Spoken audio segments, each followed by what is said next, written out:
Ladies and gentlemen, welcome back. Welcome back. We are hopefully so back and ready to rock and roll. We are going to hang out here on the stream home page just for a second, just to make sure that everything is copacetic and that we're running okay. I'm not so sure why the stream is scheduled for 10:30 on the computer here, but my time zone was reset to 7:30. I guess it's still set to United Kingdom's time. I don't know why it's all the way to 10:30, but we're going live now, and it looks like this setup is going to hold okay.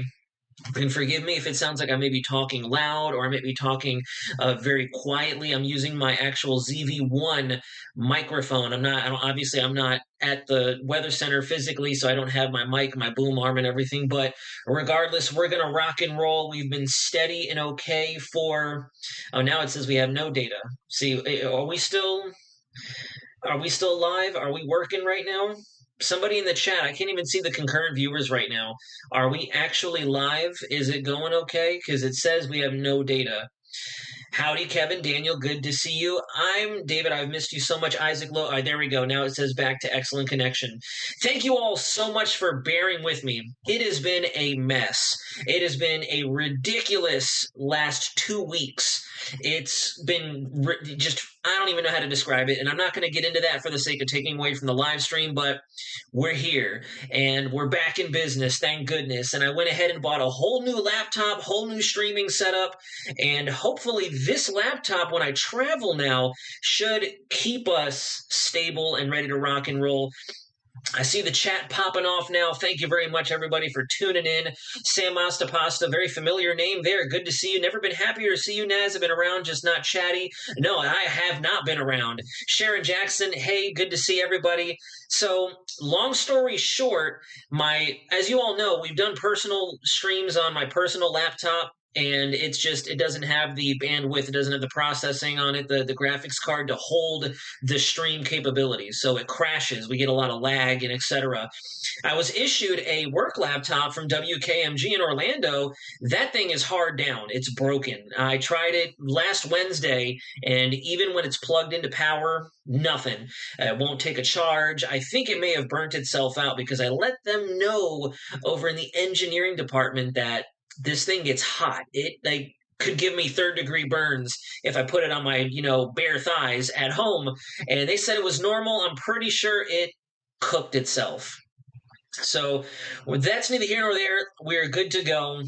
And let's go ahead and get started. I see the chat. Please bear with me as well. We are on one monitor, so if I don't see your comments right away, I'm going to have to click back and forth. But let's rock and roll because we do have a lot to talk about. So here it is. This is currently Tropical Storm Helene. This is something that, believe it or not, I had been trying to tell the Navy about for almost 3 weeks.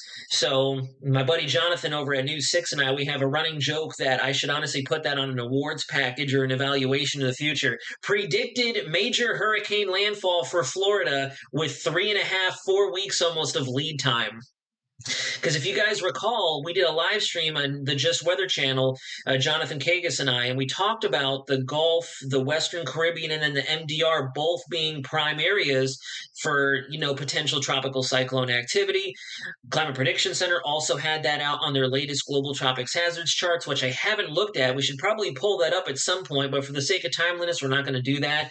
Here it is. This is the 5 p.m. Eastern Daylight Time advisory. 50-mile-an-hour winds in the center. Central pressure has been deepening steadily. We're not looking at that rapid intensification just yet. National Hurricane Center does believe that we'll probably initiate into the second half of the day tomorrow as this system moves through the Yucatan Channel, might come very close to scraping the northeast periphery of the Yucatan Peninsula before getting into that favorable quadrant of the southeast GOMEX, as we call it up here, the Gulf of Mexico, on its way towards the Florida Big Bend area. This is a look at our latest track guidance. Well, not the guidance. This is the actual forecast cone, as you all know. We're looking at the major hurricane status being achieved just as it runs parallel to the Charlotte Harbor, Fort Myers area. And ladies and gentlemen, wherever it is you may be watching from, I don't know how many folks we have in the chat tonight. I'm going to tell you right away.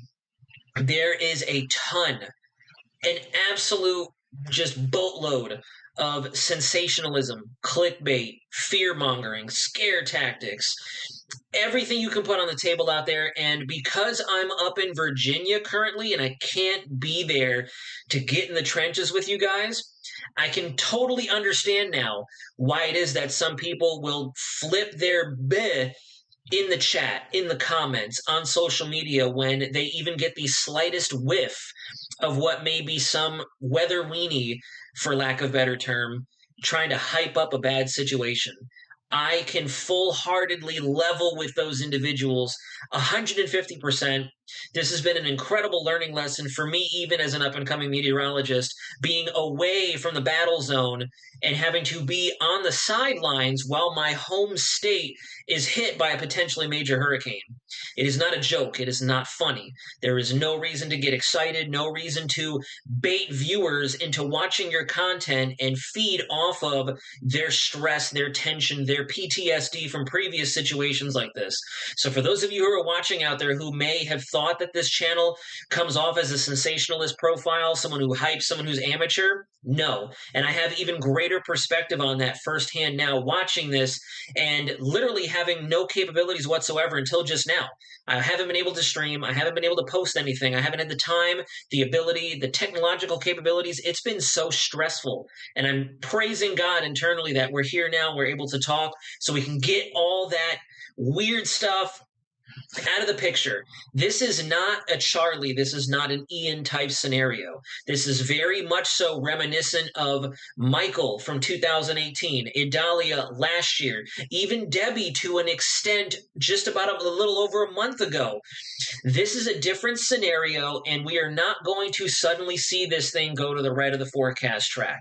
That's not how it works. If you guys look at this cone here, it actually encapsulates perfectly what is happening. And I'll show you the water vapor satellite so we can get a real-time look at the steering here. The model guidance is just about locked in. If you guys recall, and you've been following this page for a while, when we get within 48, 72, 96 hours out from a landfall, especially with an organized system, that is just about it. We're pretty much locked in, minus maybe some subtle variability of, we're talking 5, 10, 15 miles. Of course, there's always that 1 to 2% chance that things go completely upside down and we bust the forecast, but in this case, we have that 98% success rate. We got to trust the models. We got to trust the experts at National Hurricane Center. I've had the privilege of sitting in on their actual teleconferences, discussing these threats, discussing their forecast and their forecast processes, which has been awesome being up here with the Fleet Weather Center in Virginia. I've been able to listen in from their hurricane position, if you will, and I know what they're thinking. I know what they're looking at, and that helps me better communicate it to you guys as almost like a third-party meteorological liaison. So this is not going to be a South Florida landfall. This isn't going to be another Charlie. This isn't going to be another Ian. We got to ride this out. Everybody is going to feel impacts from it, but it's only going to be predominantly the worst in the Big Bend area, unfortunately. Someone is going to receive this storm, and that's just the nature of the beast when these features form in a landlocked area. I'm going to go back to the chat real quick. Like I said, bear with me if I click back and forth. I just want to make sure that I'm not missing any comments. Let's see. How far east could this shift? What storm surge? So Cold Guy was just answering that question, bud. It's not going to shift too rapidly to the east. We're not going to see it go from being aimed at Apalachicola Bay, Tallahassee, unfortunately, to suddenly being aimed at Fort Myers, Charlotte Harbor, Sarasota, Tampa Bay. There have been some wishy-washy model runs that have done weird things with our steering pattern, but if you look, the hurricane models are on point. They are solid. They have not missed the mark. They have not deviated far to the right. They have not deviated far to the left. Our global models, the GFS, the Euro, the Canadian, we're all doing very good. Even the Icon has finally gotten its act together and has withdrawn from keeping our trough put together a little bit longer and not allowing for that breakaway energy to sink down. We saw that yesterday when Jonathan and I were live. We were talking about how the Icon, for some reason, is bringing it in much closer to Tampa. That is worst case scenario if our upper air pattern suddenly just goes poof and changes up. But we're so close in time, we have enough analysis data from the CONUS, from North America, from recon sampling of the localized environment near Helene, to where we can confidently say with about 85% confidence, I'm going to go up from what I said yesterday, that this is going to be a Big Bend issue for mainly the northern half of Florida. We're not going to forget about the Keys. We're not going to forget about South Florida, Southeast Florida, the East Coast, Georgia, the Carolinas, even parts of Alabama, not the mid-Atlantic, I'm sorry, the mid-Atlantic to an extent, the Midwest, and the Appalachians are going to see some of the remnants of this system later on. There will be a lot of surge, yes, and I believe that there has been an expansion of the state of emergency. There are storm surge warnings, hurricane watches, and tropical storm warnings in effect. We can take a close-up view of that here momentarily once we get through the meat and potatoes of this. I'm also on a time crunch because I'm going to be tag teaming with a live stream immediately after this with Jonathan Kagan, so I'm going to hopefully try to watch the clock and get done as I segue right into that with him so we can continue our coverage from multiple platforms, reach multiple people. We have an awesome gig set up. Surge for the Bay, Cole, if I had to give you a rough estimate, depending on how strong this system gets, anywhere between 8 to 10 feet, if not higher than that, if this thing does wiggle and wobble a little bit. The track is just about squared away. But remember, these systems do not move in a perfect straight line. They move like a Geiger counter. They move like a seismometer tracking an earthquake along a fault line. They're not going to stay perfectly from here to here. They tend to wobble back and forth. And so, unfortunately, we'll still have to watch as it's on its way up. If it deviates to the right, deviates to the left at the wrong or the right time to avoid producing even higher risk of coastal flooding, coastal inundation. So there is still a component we have to watch in real time. But in terms of this, changing from Apalachicola to suddenly Lake Okeechobee, like Hurricane Ian, that's not going to be the case. We're not going to see that. And I really wish people would stop posting. A great friend of mine, Maya, she sent me an image earlier today of someone gaining a lot of traction on X. This was the first track for Ian, and they were all wrong. It shifted this way. They didn't see it coming. And it's like, first of all, you got to understand the science as to why this was a forecast that ended up deviating so far. And let's get into that right now. So first and foremost, here is Helene. It was looking a little naked earlier today. It looked very hollowed out. You had, I'll go ahead and pause the loop, and I'll take a little bit of ink here and start drawing on here. This laptop runs superbly, by the way, as well. I'm having a lot of fun. It's so smooth. But regardless, our center is now starting to see some pretty decent convective flare-ups, but you can see that there is still a bit of a dry air channel just to its immediate south that is trying to get mixed out.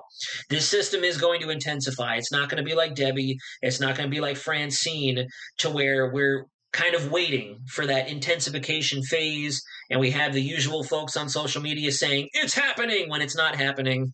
This system is going to intensify. We're in a pretty optimal environment, unfortunately, and this is going to be another situation to where we just need to hope that at certain points we receive a little bit more of that westerly shear, a little bit more of that dry air, and especially an ERC, an eye wall replacement cycle. National Hurricane Center mentioned that specifically in today's briefing around 10 o'clock in the morning. They did say we're going to hold intensity steady on approach for landfall because we are thinking that there will be some interference by westerly shear as that cold pocket comes down, and as that cold pocket comes down as well, it will introduce a little bit of west side dry air. So they're hoping, they really are, they're kind of like clinched. They're like, okay, there's variables that should stop it from further intensifying. We hope that's what happens, and they're going to hold their forecast steady from 115 and just ride it out to landfall. They specifically said that. You can see now that that dry air channel is starting to be closed off, and our convection is finally wrapping around up shear or around the center of circulation. We have some great outflow on the north and eastern sides of it. I've also been seeing a lot of posts, guys, mentioning that this system is big. Now, it is big. It is a massive storm. However, pay little attention to what's happening on the far east side of it, because as we saw with Francine, these things sometimes behave like amphibians, like reptiles. When they get some dry air in there, or they go through a recycling of trying to align the mid to low level cyclones, they sometimes shed a little bit of their skin, their husk. They shed some of that excess thunderstorm to consolidate into that tighter ball. Remember, with these types of tropical systems in general, they're not going to be big and expansive, like baroclinic systems, frontal systems, winter storms. And that's why there's a lot of hubbub out there about this being a big storm, but the strongest winds, the strongest hurricane impacts will still stay fairly tight to the eye wall, the center, the core convection. We're not going to have hurricane force winds from Pensacola all the way to the Bahamas. That's not how it works. That's just not the nature of the physics behind tropical cyclones. So as we go through tonight, I do anticipate, and so do all the other forecasters on this system, as well as the hurricane models and everybody else out there, we're anticipating that as we go into the overnight hours diurnal maximum, we can focus the thunderstorm activity near the center. We are going to see further consolidation and overnight strengthening into tomorrow morning. And by the time we wake up, we should see this system somewhere near the Yucatan Peninsula or moving through the channel and into the southeast quadrant of the Gulf of Mexico, where it will likely try to initiate rapid intensification. And I mean that wholeheartedly, not just saying it for fun, because I know that's a buzzword sometimes. It will start to initiate rapid intensification. We'll switch on over to the water vapor satellite, and this is precisely why it is that this system is likely to keep boogalooing up towards the Big Bend. As you can see, we have lots of jet energy screaming across the plains. We had some severe weather, lots of tornado warnings, lots of severe weather warnings or severe thunderstorm warnings for the mid-Atlantic. Actually, it looks like we got some thunderstorm activity coming towards me in Norfolk right now. I haven't even been paying too much attention, but that's neither here nor there. And again, friendly reminder, if I'm not responding to comments, to the chat, it's because I can't see it right now. I will click back after this brief discussion. Just want to break down real time what's happening over the United States that's driving this system. So we have jet energy ripping across the northern apex of the Rockies and then down the front range of the Rockies and through the plains, the Dakotas, Nebraska, now moving through Kansas and Oklahoma. You can see the base of this frontal system is now probably rocking and rolling through the northern periphery of Texas, moving down towards central Texas, where you can see that the westerly winds are kind of shearing the tops of the thunderstorms, and they're igniting along the leading edge of that cold push and that upper level jet stream. This is the feature right here that's currently moving on down through Missouri, getting into Arkansas and out of Kansas at this point. That's going to start to marinate over Dixie Alley and get on as far south as the Southern Plains, and then more or less park as it breaks away from its predominant or its parent jet stream flow up and through here. Excuse me. So we need to watch this very closely. This is literally the make or break feature on the game board. And as you can see, we have a pretty large unstable baroclinic system here. This is a whole area of low pressure, a storm system that's developing. And as a result, we have the jet energy moving up through the northeast, the mid-Atlantic, and that's going to help to reinforce a bit of mid to upper level ridging that's parked right along the eastern seaboard and over the western Atlantic. That's going to create a path of least resistance here. And as this feature goes from here down to here, notice right in through here is the path of least resistance between the two. That's where this system has to go. So that's why we are fairly confident that this really just can't deviate to the right to an extreme level, because it's impossible to do so. The physics will not allow it to. The dynamics in play here will not allow it to. So this is the kicker, literally. This is what's going to help to yank it up further. And then if you guys saw in the forecast track, there's that sudden westward shift. It's because they're going to kind of do a little loop-de-loop and a dance, like a square dance on the dance floor at their favorite country bar, and it's going to get yanked back into the lower Midwest, Illinois, Missouri, parts of Kentucky, Tennessee, and then possibly be a huge rainmaker for the Central Plains. I'll go ahead and switch back to the chat, see what we got going on. Worse than Idalia for the Bay? It's very possible. It's very possible. This could likely... They're hoping that it matches Idalia's strength. We still have to wait and see, because the models have been very back and forth with this storm's intensity. Very back and forth, and I'll show you. At 0Z, they bounced back. Cat 3, 4, edging towards Cat 5. Then they went back down, barely a Category 2. Now we're back up to what we would consider the weenie runs. We're back up to almost a worst case scenario. And I'll show you that right now. So that's the synoptic setup right there. Here is a look at the latest. Actually, you know what? Let's go ahead and switch over to the 18Z. The 18Z Euro should be in, I would imagine. Let's see, let me refresh this page. There it is. All right, so let's see what the 18Z Euro is doing. For the first time, the European model does look like it's actually initializing fairly well. We got the 995 millibar central pressure. Here we go. You can see it starts to deepen. It deepens by 10 millibars in 24 hours. So we're not quite rapidly intensifying just yet. It will be once it can escape through the Yucatan Channel where it starts to deepen more dramatically. You can see the Euro takes it down to Category 1 intensity, makes a run for Category 2, and then crashes it right up into like the Steenhatchee area, Perry, Florida area, just to the immediate east of Tallahassee. Very reminiscent of Idalia, extrememely reminiscent of Debbie that we just endured over a month ago. And that's been like the favorable landfall spot. It's like we're getting a mini 2004 just in different positions. Because if you think about it, this is 2 hurricane landfalls now for Florida. And at the end of the live stream, before we rapidly outro to go to Jonathan's stream, there's signs that there is still stuff out there in the Atlantic that we have to watch. So again, see, you guys can tell the track is locked in. There are no real big deviations anymore from the models. If they were still swinging wide left, wide right, I'd be concerned. I'm not concerned. A lot of us are very confident. So if you're still out there hearing people saying Tampa and Charlie and Ian, please tell them politely to stop egging that stuff on. We don't need to wish cast that this forecast goes awry. That's essentially what we're doing. There's high confidence that that's not going to happen, and we're essentially trying to force it. We're trying to manifest that bad juju. We don't need to do that.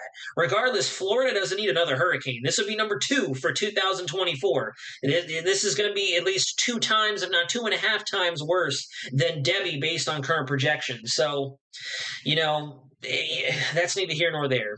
We come over to the 18Z GFS, and you can see that the GFS is on board with the European model, almost neck and neck. The landfall location is just about a mirror image of one another. I wish Tropical Tidbits gave us the opportunity to overlay models so we can see just how close they are. Intensity is very similar. This would be Category 2. Hurricane Helene, still right on the money in terms of that Steenhatchee, right around the Cedar Key, Perry, Florida area, coming in immediately east of Tallahassee into the Big Bend area. So again, you can see the GFS and the Euro are on the same wavelength. They're vibing with one another perfectly, and that builds confidence in where this thing's going to landfall. The icon, the outlier here, you can see the icon is coming in pretty much in that same general spot, pretty much bullseyeing Cedar Key, Steenhatchee, and Perry head on, a little bit more to the east of Tallahassee. This would definitely amp up Tampa Bay and Southwest Florida storm surge risk. You can see we have a central pressure of 958 millibars. So all of our models are screaming in unison that at the minimum Category 2, which is just unfortunately not good. We want to see Tropical Storm Cat 1, and at this point in time, it seems like the floor for this scenario, pending what happens tonight, the floor for this scenario is probably a low to mid-grade Category 2, which is already stronger than Debbie. And this is right around that same general quadrant of the Big Bend area coming in and impacting Gainesville a little bit more so in interior portions of northern Florida. Jacksonville, St. Augustine would get a little bit more intensity from this. They would definitely feel some of those hurricane force conditions, particularly the Category 1 level gusts, anywhere between 75 to 85 miles an hour. And if this scenario were to play out a little bit closer to the West Coast, the Central Florida Peninsula will likely see an extension of their tropical storm conditions, the tornado risk, and that localized heavy rainfall. The storm surge risk would go up just a tad if it wanders ever so slightly closer to the coast. But as you can see, all of our models are in unanimous agreement. We're not going to take a direct hit anywhere from Tampa, Clearwater, and south.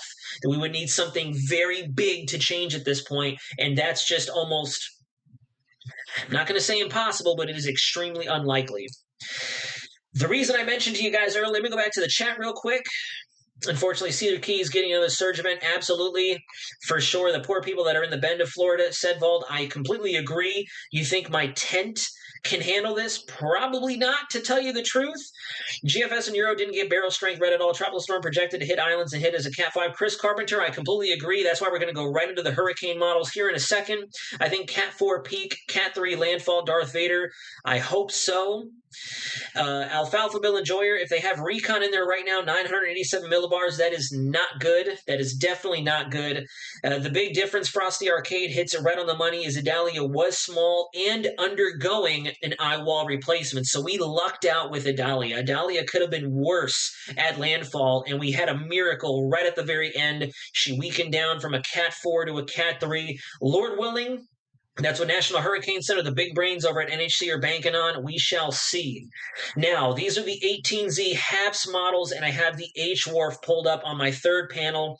This is particularly why I say we've gone back to a weenie solution. This is not what we want to see. This is what the weenies, the people who want to hype up, that's what they want to see. We don't want to see this, and it concerns me that we're going back and forth. The track is good. The intensity, for some strange reason, our models they're still not confident. That's the spooky part. I'm glad we have the track just about nailed down, but we need to get the intensity nailed down.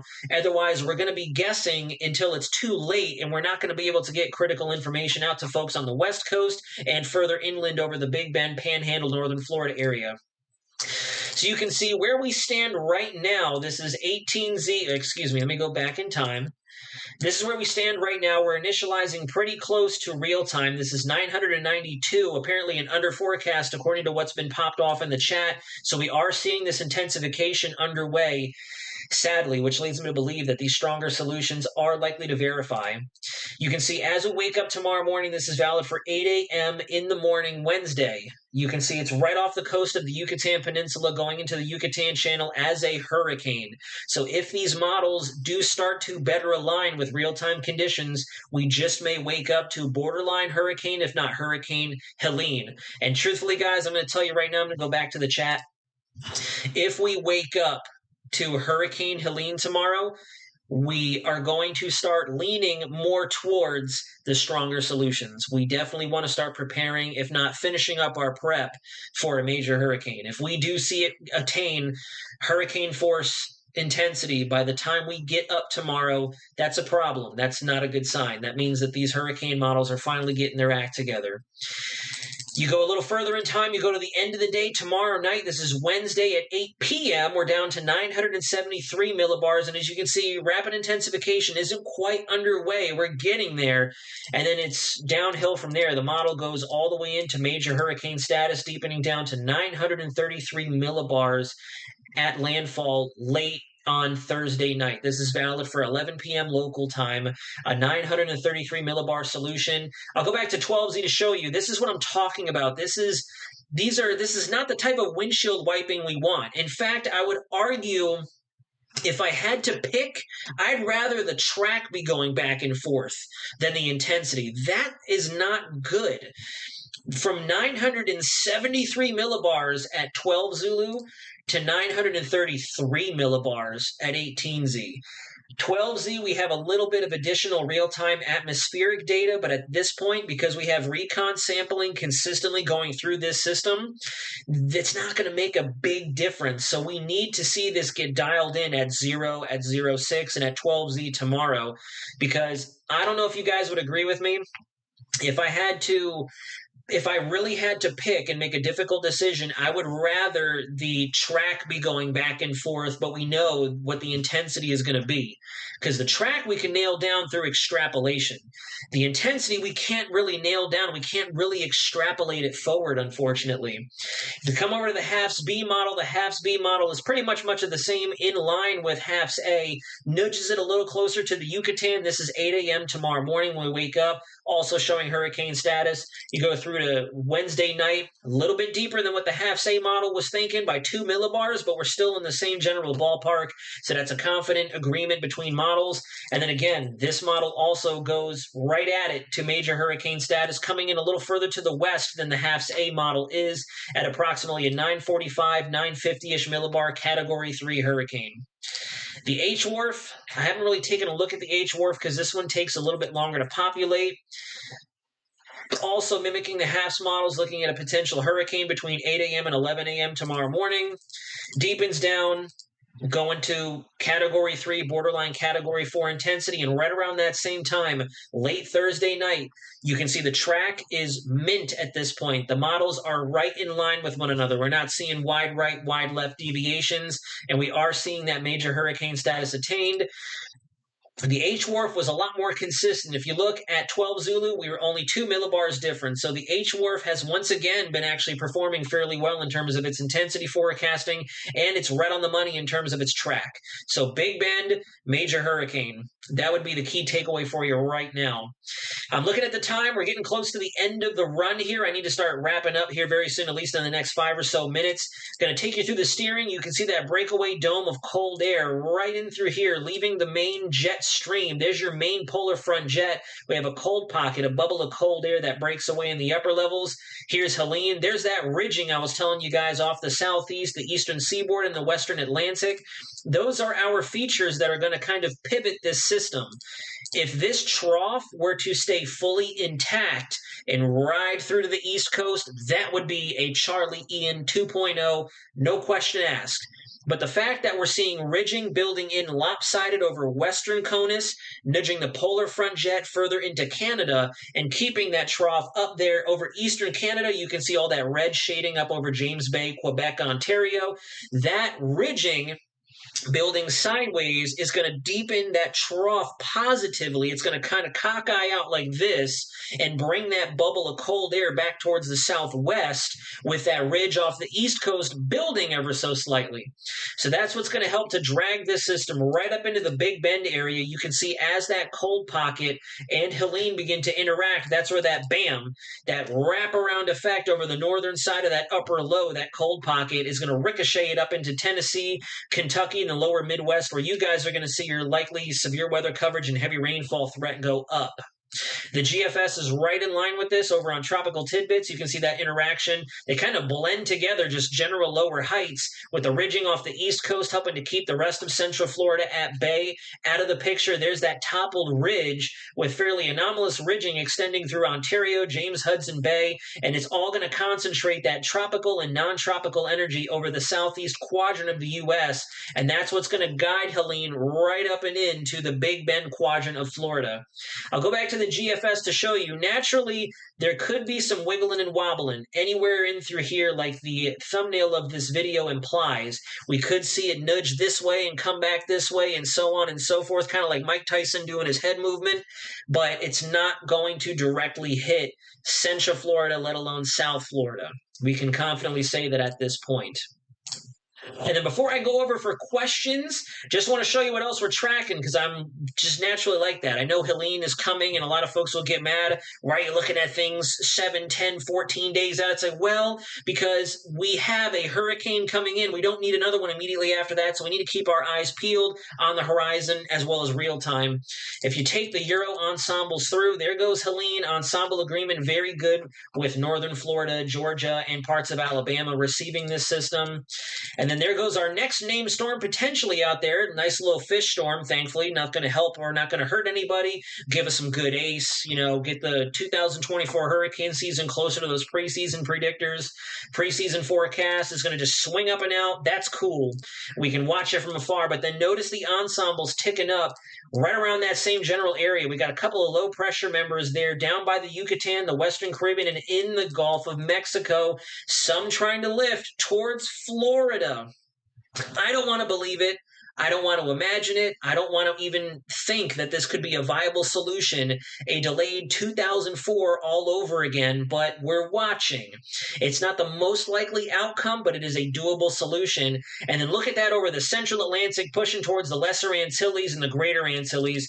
We have a potential major hurricane out there again that has been slowly gaining ensemble support across the spectrum, the Euro, the GFS, the Canadian. I'll show you the rest of those models as well, with some of those members getting into the Caribbean, but regardless, a large majority of those strong members impacting the Leeward Islands, Puerto Rico, U.S. British Virgin Islands, the Dominican Republic, maybe the Turks and Caicos, before at least we have decent agreement that after doing some damage in the Caribbean, it'll recurve. We'll have to watch that. At 0Z, we had a lot more of the members making it in to the Caribbean. I'll go back in time. I'll go back to 0Z, and we'll quickly get on over to the GEFS. But if you look at that particular system at 0Z, that's 6. I want 0. Thank you. If you look at that particular long track system, you can see also the ensembles down there in the southeast. That's been there. It's been ticking up very slowly. So I'm watching multiple areas right now. But at 0Z, we had a lot more of those members, if you notice, getting into the Caribbean and making it far west, with some threatening the Bahamas and trying to get too close for comfort to the southeast. If you look at the GEFS, same concept. We have some bubbling members down there in the Caribbean, that general hotspot. Let me refresh. This is 18Z. See if we have more of the 18Z model run in. There we go. More ensemble agreement down there in the Gulf of Mexico, with a few ensemble members trying to get up towards the Lesser Antilles. 12Z did a little bit better of a job showing this. Right there, we have ensemble members pinging all through our populated areas from the Lesser Antilles through to the Gulf of Mexico.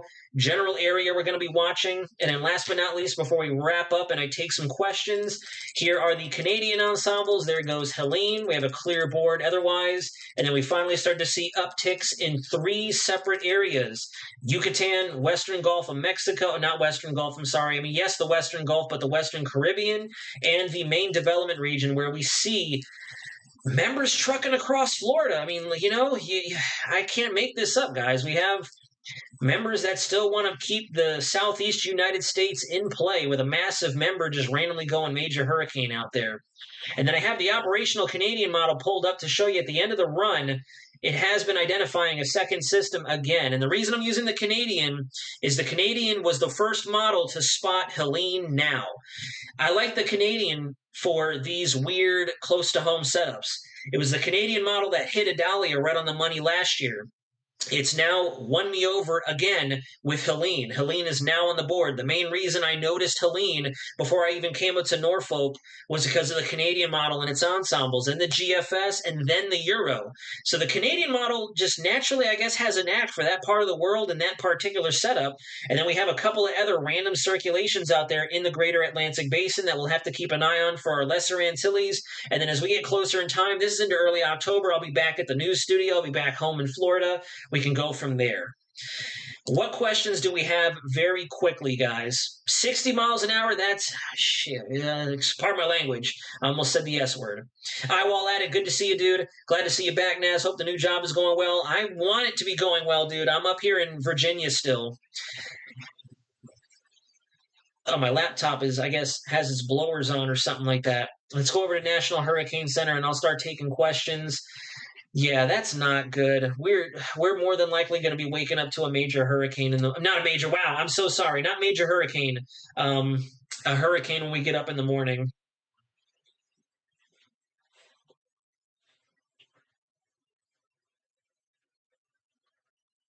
So we have a 60-mile-an-hour tropical storm. That system is deepening. Do the categories usually change when it gets closer? Empress Crow, in terms of what? Because the categories will always stay the same. The Saffir-Simpson scale has always been the way it has been.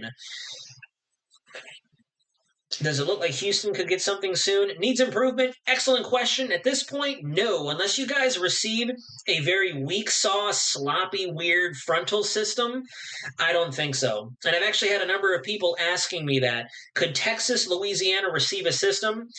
They could, but at this point in time, especially deeper into fall, right now, every system that brews up is either going to be a fish storm, go out to sea, or it's going to be a Caribbean East Coast threat. That's just the way the cookie crumbles, because we're going to start seeing fall conditions, stronger dips in the jet. We're starting to see more cold fronts, starting to see more cooler air coming down from Canada off the Pac Northwest coastline. So naturally, you're not going to have as robust of a steering pattern to drive systems all the way as far west as Texas and Louisiana. Jacksonville will be okay, but you should still be prepared for tropical storm conditions. You should definitely still be concerned about tropical storm conditions, heavy rain, potential flooding, coastal onshore flow on the east side of the system, and yeah, so everybody will feel this storm. South Florida, you're looking at a mixed bag of occasional tropical storm conditions, feeder banding that could induce tornadoes, localized heavy flooding, or localized heavy rainfall with roadway ponding, urban flooding. Everybody in the Florida Peninsula is going to feel this system. Everybody will. Do you think everyone is downplaying how fast this could rapidly intensify? B. Lee, I feel like some are. because 2024 has not played by the rules. Everybody was thinking that Debbie, Francine, Gordon, Ernesto, all those storms were going to blow up, and of all systems, it was Beryl that did. So I think now we've almost been lulled into a false sense of security and feel like we can't see another really quick explosive development out of a storm. So we got to be careful with that, and that's why I emphasize that the track is fairly spot on at this point. The track is just about locked in. It's the intensity that we're still swinging back and forth on, and I don't like that. I'd personally rather tell you guys that the track is not solid yet, but we know that it's going to be a category whatever. The fact that we have a margin of error between Cat 2 to borderline Cat 4, 5, I don't like that at all. That's not good. That's really going to differentiate impacts on a major scale. April, thank you very much for the $20 donation. I can see it floating around up there. I must have missed it earlier, but extremely big thanks for that. I really appreciate it. We're right outside of Tallahassee. Michelle Gifford, on which side of Tallahassee, west or east side? Brandon, Florida needs to be prepared for storm surge, probably lots of flooding. If this thing gets nudged off towards the right-hand side, then even more coastal and further inland flooding induced by storm surge. Thankfully, this system is likely to be moving fairly quickly, so it's not like we're going to realize the same level of storm surge across the spectrum as Ian, the slow-moving Ian. That's not what this is going to be a situation like. It will be more of a Charlie and a Wilma in that sense and how fast it should be moving. Why is the storm's wind field going to be bigger than all the other storms? Because it's starting out big. It's starting out as a massive area of low pressure, which is what I wish I could have explained to you guys as it was coming together. We had trough sink down there over the Yucatan and over the West Caribbean that stirred up a huge area of just general low pressure. And tropical vorticity got sucked into it, and that's what started to spin the entire area into a tropical cyclone with a focus center. So as this system deepens, that core of wind will want to stay tightly packed to the center, but the wind field in terms of just the pressure gradient is going to be fairly big. They probably will, Ethan's life. I would imagine a lot of folks are going to be under a tropical storm warning before this is all said and done. Can you show the counties that have been issued mandatory evacuations? Hold those questions, guys. We have 5 minutes until the next stream. I promise I'm not cutting you all off. I'm ecstatic that this live stream went off without a hitch. This is amazing. Finally have full capabilities restored. I'm going to be jumping over to Jonathan Kagas with News 6. We're going to get on his live stream. And if you have questions, hold them or drop them in the comment section of this live stream, and I'll make sure to respond to you as soon as we're done wrapping up this coverage. We got a lot to talk about, guys, so if you want, come on over. Please consider clicking subscribe on my channel. Make sure to check out Just Weather and WKMG News 6 for continuing coverage all the way through Helene's life cycle, and I'm definitely going to be popping off content now that I know I have capabilities to do so. But we'll talk to you very soon. Next stream is going to be Sedvald. Next stream, Just Weather, at Just Weather. That's the YouTube channel name, Just Weather, like so. You should see a notification that they're going to go live, all right? And we will make sure to cover all this information and get into those mandatory evacuations, storm surge threat, and get a little more into the weeds with the forecast, guys. But I got to clock out of this real fast so I can meet up with him real quick. Thank you all very much. I'm going to salute for the sake of the occasion up here on military orders. Thank you very much for dealing with my absence.